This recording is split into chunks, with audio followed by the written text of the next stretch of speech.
You told me to protect this girl, and I did it. It doesn't matter how I did it. Welcome to my dojo. This is KungFuPizzaPrty, and I'm your host, Brandon Knight. And this episode is coming out on the last day of February. Happy last day of February, everybody. Which means there is still time to properly celebrate Black History Month. And to do that here in today's episode, I'm going to be reviewing the Italian blaxploitation film Black Cobra, starring Fred the Hammer Williamson.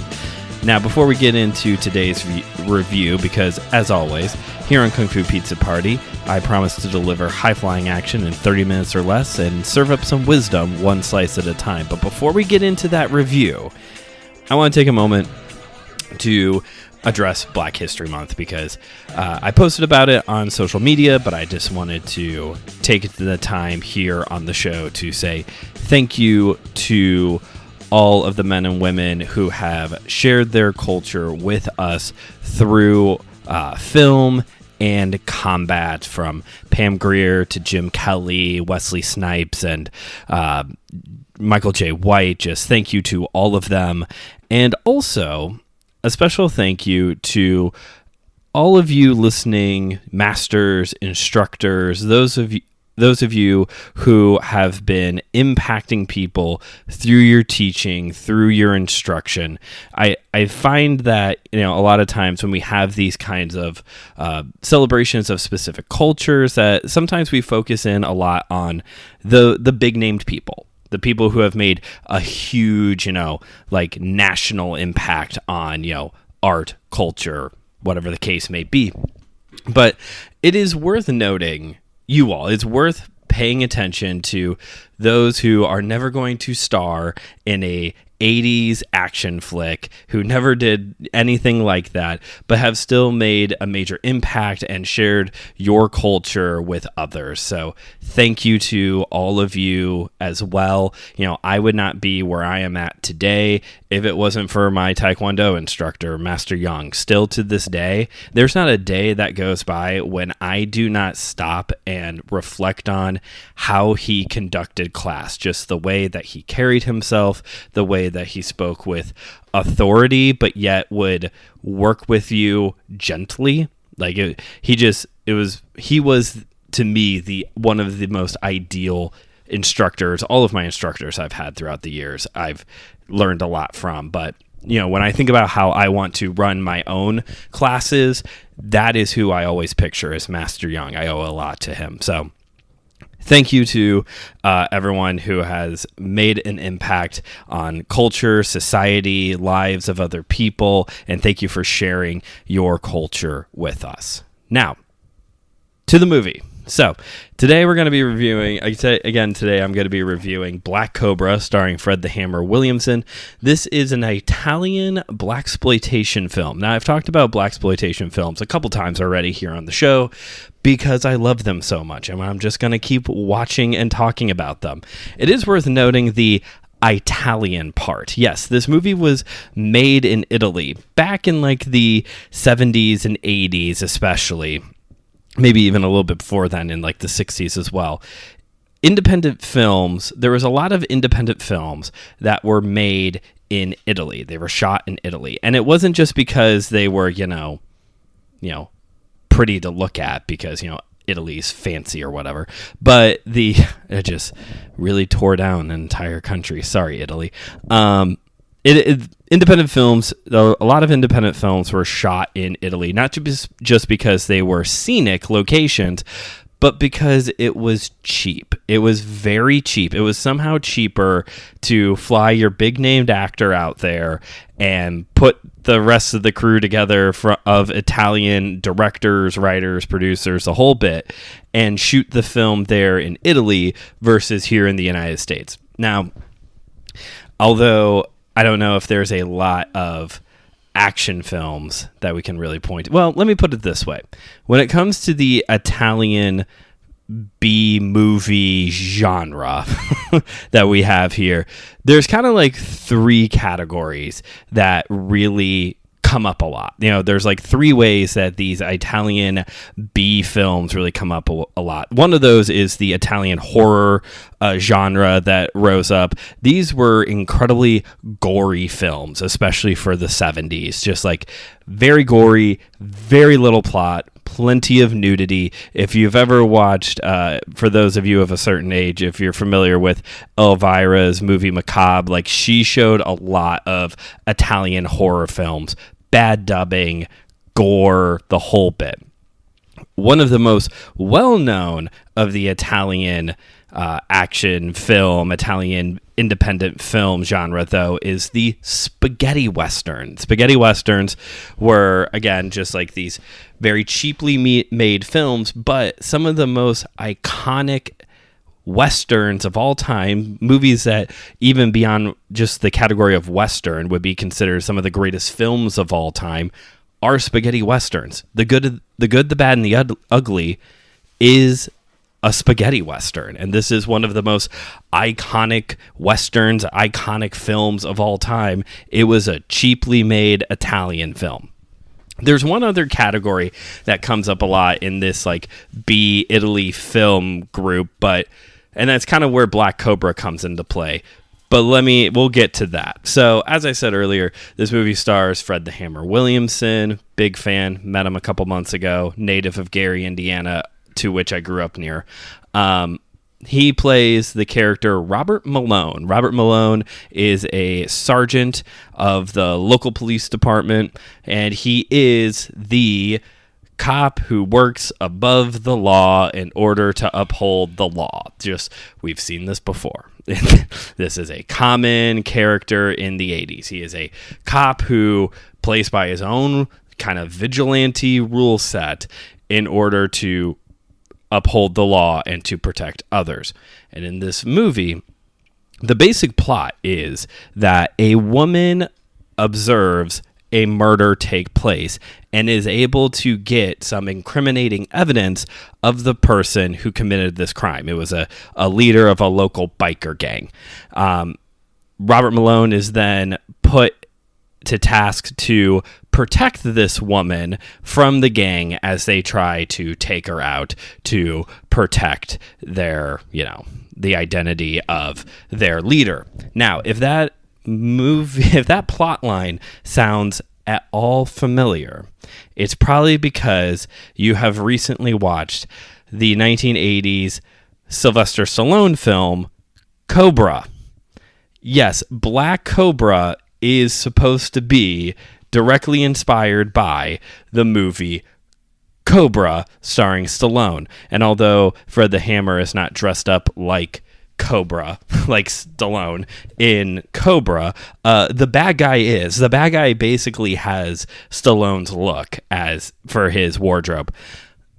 This was actually something that also, this is the third category I was alluding to earlier, of Italian B films. I don't know if this was like an international copyright thing that didn't exist at the time, but basically, if you wanted to get a cash grab film, something that looked like, sounded like, reminded you of a big popular film, franchise, character, whatever the case may be, you go to Italy and you shoot that movie there. That's what the case is here with Black Cobra. It was supposed to be a cash grab off of the back of Cobra. And yes, technically what I described was also the plot of the Harrison Ford film Witness, but that movie comes out later. Okay, that's like a 90s movie. This happens a lot. If you go, and it wasn't just Italy either, this comes up in other countries as well. Again, I don't know if there was like a copyright law that didn't exist then that does now, but basically in other countries, if you wanted to try and cash in on the popularity of an American film, you could bring in an American and make a movie similar to it. Again, for those of you of a certain age, if you're familiar with Mystery Science Theater 3000, you've probably seen some of these movies. Batwoman is one of my favorites. These Batwoman films were a cash grab off of the Adam West Batman TV series because she has more of like the Batgirl purple costume, and they're not good. The movies aren't good. This, though, worked for Black Cobra because this is actually the first of 4 movies that came by trying to do Stallone's film Cobra. All 4 of them do also star Fred the Hammer Williamson. I wish I could say that there was more to the plot than what I previously pitched, but seriously, the elevator pitch for the movie just about captures the whole film. He's a cop who works above the law, and he has to protect a woman from gang violence. I mean, that's really it. There's not really much else, and he does. And the bad guys die. Like, I don't know if there's really anything else much to say plot-wise about the film. I already talked about like the look that the bad guy has. Let me tell you a little bit about how Fred the Hammer Williamson is dressed in this movie. I know that sounds like ridiculous. This is a combat movie podcast. Why are you talking about clothing? Just go with me on this. So even though Fred the Hammer has black belts in Kenpo, Shotokan Karate, and Taekwondo, typically in his movies, he's running and gunning. It's a lot of shoot 'em up is what he does in a lot of his films. He probably did more martial arts on the gridiron when he was a football player than in his movies. There is one fight scene in this movie, but really early on, the movie starts with him being called to the scene of a hostage situation. These like kidnappers have taken people hostage at like a community fitness center, which as somebody who works at a YMCA was only slightly triggering. So he's called to go in and negotiate, and I don't remember the dialogue exactly, but we all know how this conversation went. The police chief looked at him and said, don't be a hero, go in, give them whatever they want, that kind of a thing. And of course, he's not going to do that. So he goes in and he's talking to one of the guys and he's rattling off all those usual things. I want small bills, nothing higher than 50, not consecutive serial number, blah, blah, blah, the whole bit. Okay. Again, I don't know the dialogue, but somehow I also do. And so Fred the Hammer looks at him and goes, no, he's wearing this long black trench coat. Think The Matrix. And he pulls out what he has had hidden the whole time, a shotgun that he then shoots the guy at point blank with. He then pulls out a smaller, by comparison, it's still like some kind of like huge magnum gun that he pulls out of his other coat pocket to shoot the other 2 guys, and the hostages are able to get away safely because it's the 80s, so we haven't invented trauma yet, so they definitely don't have trauma to go work out, that it's all fine. So from that point, I assumed that, okay, he's going to be walking around in like this long black trench coat, kind of this like cool vigilante Punisher look. No. And although he does show up several times in these really nice suits near the end of the movie, he has like this shiny silvery gray suit on. For the most part, he is in this movie. Fred the Hammer is wearing sweaters. He's got like these super comfy looking sweaters on the entire time. And again, I know it sounds weird that I'm pointing this out, but first off, like I talked about when I reviewed 3 the Hard Way, one of the reasons why I love blaxploitation films so much is because the leading heroes are so cool. They are just dripping cool when they are on set, when they are on the screen. They are just the epitome of cool. Yes, Sean Connery is super suave as James Bond, and yes, Steve McQueen is still very cool. But if you are not familiar with these movies, you are missing out on some of the coolest action heroes that ever have existed. And again, the reason why I bring up the sweater is because the one hand-to-hand fight scene that he has in this movie, he's wearing like a thick sweater. If I was wearing my thickest sweater during a fight scene, I would be like dehydrated and out of breath within 20 seconds. He's like got it all together. So in this scene, he has this girl that he's trying to protect. He has her at his place. It kind of like the safest place for you to be is with me at all times. Well, one of the gang members figures this out, and he's hiding in the house. And it starts with a little shootout. Fred the Hammer runs out of bullets. The other guy gets disarmed, and they go into this hand-to-hand combat sequence. Very simple, just a couple punches back and forth. The gang member grabs a bowling pin that is sitting out for some reason and tries to hit Fred the Hammer with it. Eventually, it ends with the Hammer doing a jump kick and kicking the dude out a window out of the house. And again, he's doing all of that while wearing this incredibly comfortable looking thick sweater. That is just cool. Is it impractical? Probably. But it's also just plain cool. And I love it for that. Now, I already mentioned that he's had at least 2 big guns in this movie, and it's Fred the Hammer, so he spends like 90% of the movie chomping on a big cigar. But this movie does have the perfect 80s action flick trifecta of big cars, big cigars, big guns. Because there's once again a car chase scene. Whatever happened to the car chase scene? Why does it seem like we never see car chase scenes anymore, unless it's like the Fast and Furious franchise, which those movies are nothing but cars driving around quickly. You never see boat-sized cars driving around an abandoned warehouse anymore. It's just fun and exhilarating. And in the final showdown between the Hammer and the leader of this gang, who I keep calling him the leader of the gang, but honestly, I don't know if he has a name. I don't know if anybody but Fred the Hammer's character has a name in this movie. Like, outside of Robert Malone, I don't know if anybody's got a name in this movie.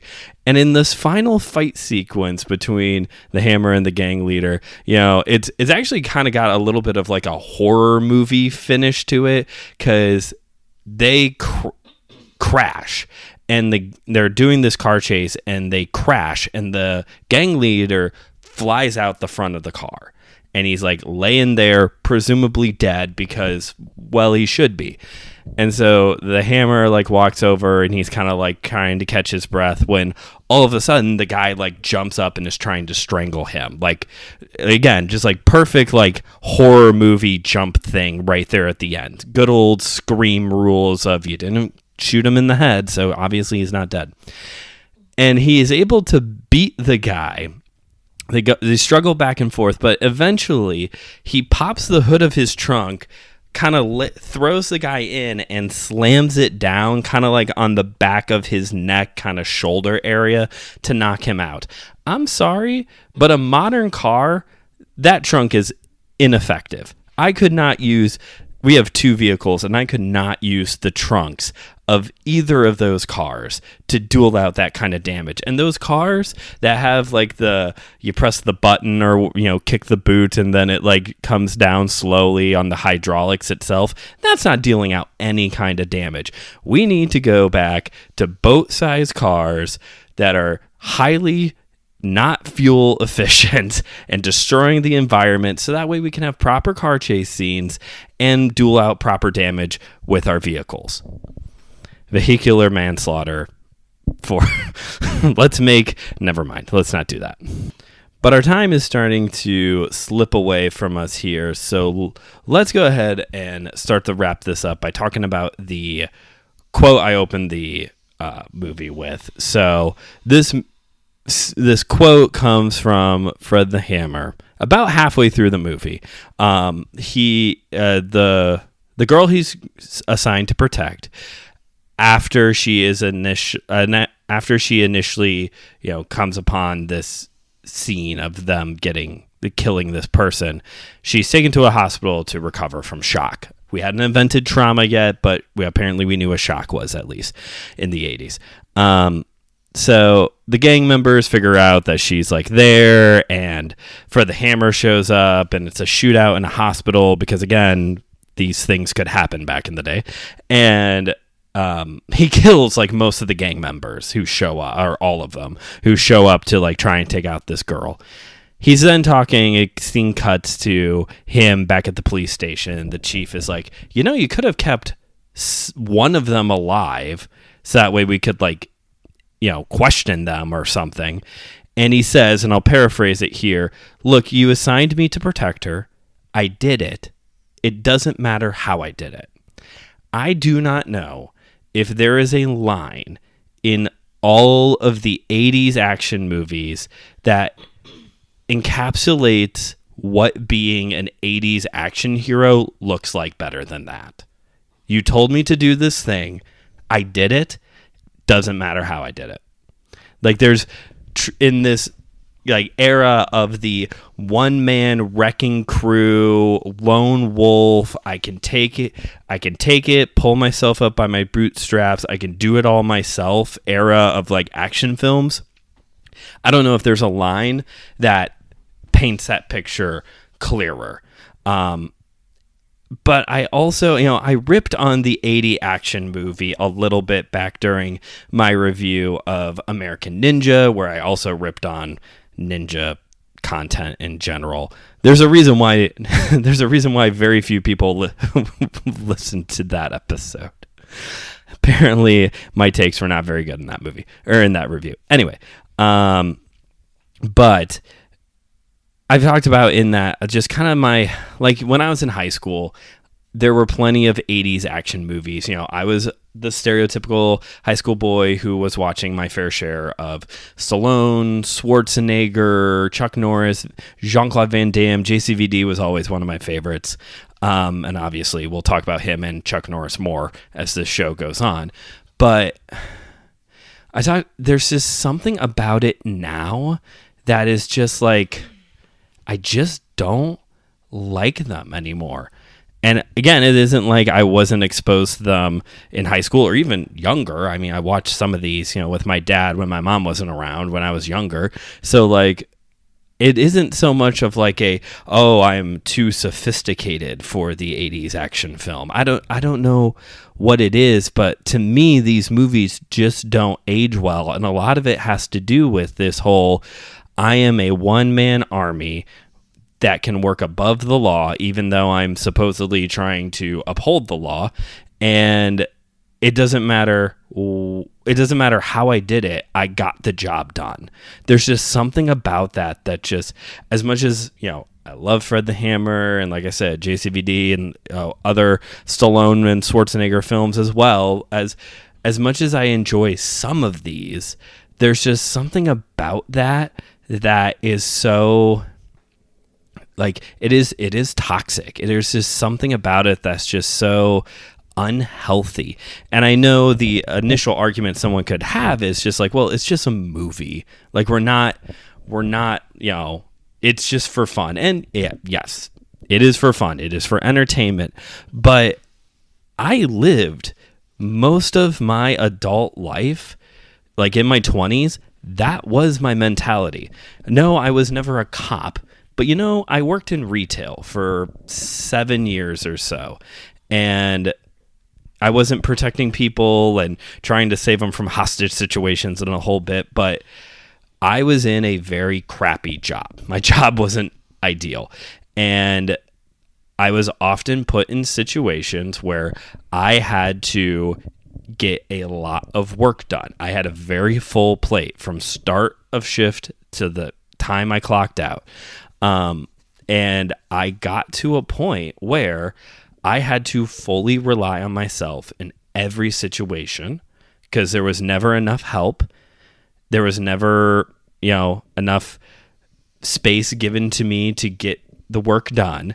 And so I had to cut corners. I had to do whatever it took to get my ridiculous grocery store job done.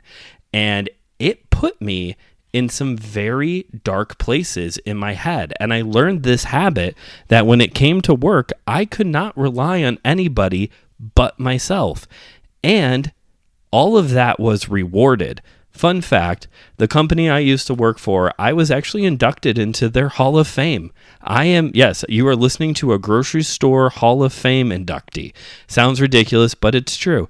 And that was celebrated. Like, maybe not specifically the fact that I was working in a very unhealthy environment, unhealthy headspace, doing, labor to my body that was like tearing my body apart.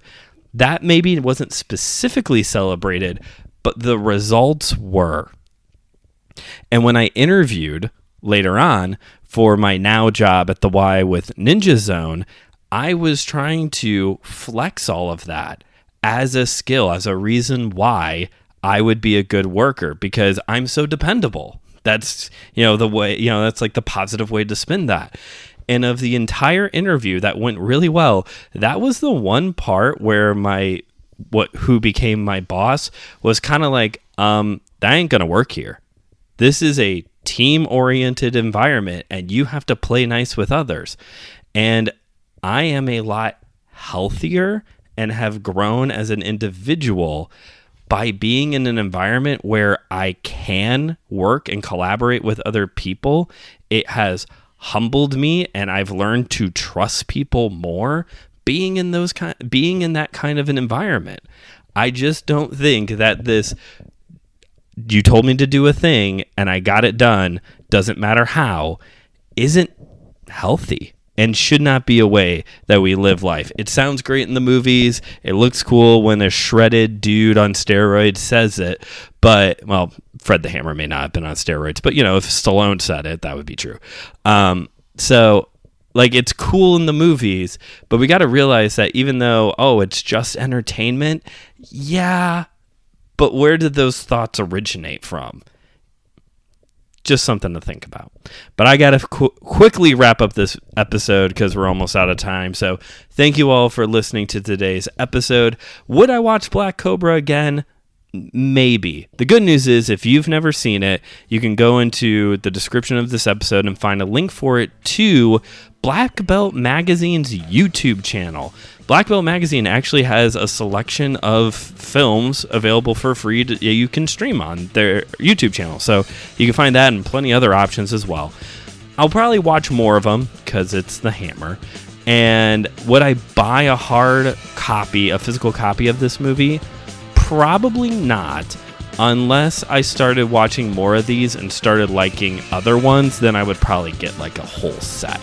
But this movie alone, probably not. But thank you all for listening to today's episode. If you haven't yet already, please follow the show on Instagram at KungFuPizzaPrty, on Letterboxd, KungFuPizzaPrty, where you get a heads up of what's an early review of the movie before the episode actually comes out. And make sure you follow the YouTube channel Studio 219, where you can watch videos of these episodes and other faith and pop culture content that I am producing there.